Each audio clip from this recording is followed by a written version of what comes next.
We've just completed an interesting liturgical and ecumenical milestone as the octave of Christian unity concludes, bookended by the feasts of St. Timothy in Orthodoxy and Catholicism in Orthodoxy on the 22nd of January and Catholicism on the 26th of January.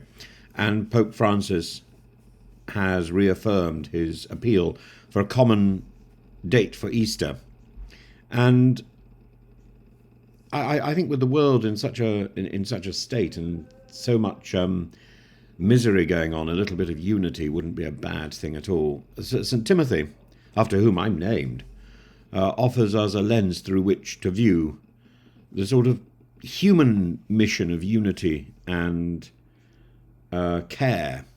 And the spiritual son of St. Paul, Timothy epitomizes fidelity and service, from accompanying Paul on arduous journeys to becoming the Bishop of Ephesus, where he was stoned.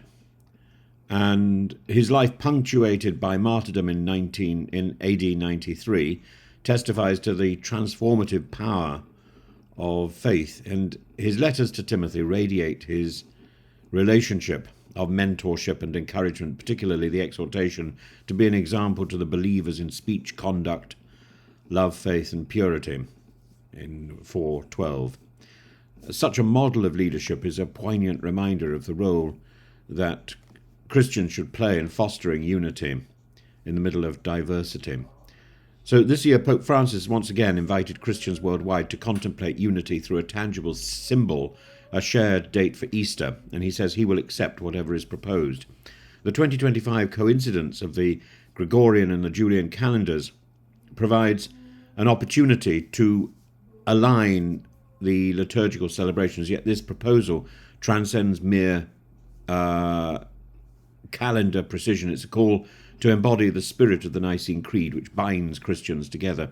And the Council of Nicaea, which again is celebrated this year in 325, it took place, sought to address the divisions, decreeing Easter to be universally celebrated on the Sunday following the first full moon after the spring equinox. And the subsequent Gregorian reforms and the divergent practices among Christians serve as historical reminders of the complexity that unity entails, and the divisions that simply happen because of custom.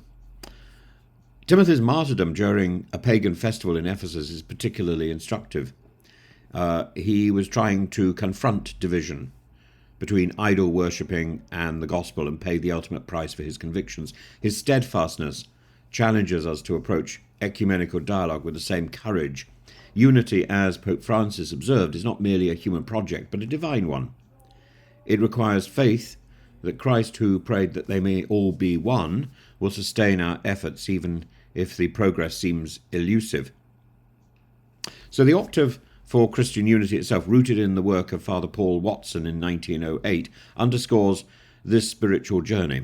Each day traditionally emphasizes prayer for a particular group, from Orthodox Christians to lapsed Catholics, culminating in the feast of St. Paul's conversion. And the Church's missionary ethos, embodied by Timothy and Paul, finds a modern echo in these prayers and the indulgences attached to them. They remind us that unity is not merely structural, but deeply personal, spiritual, prayerful, humbling, and respectful. And Pope Francis's vision for 2025 invites us to a resurrection of hope, not only in our common Easter celebration, but in our shared witness to a fractured world. As he prayed at the Basilica of St. Paul outside the walls, even in times of desolation, unity restores life and hope. And reflecting on Jesus' question to Martha, do you believe this? We too should confront our faith. Do you believe that unity is possible? Do you trust that our efforts are not in vain? Do you believe that the world has changed?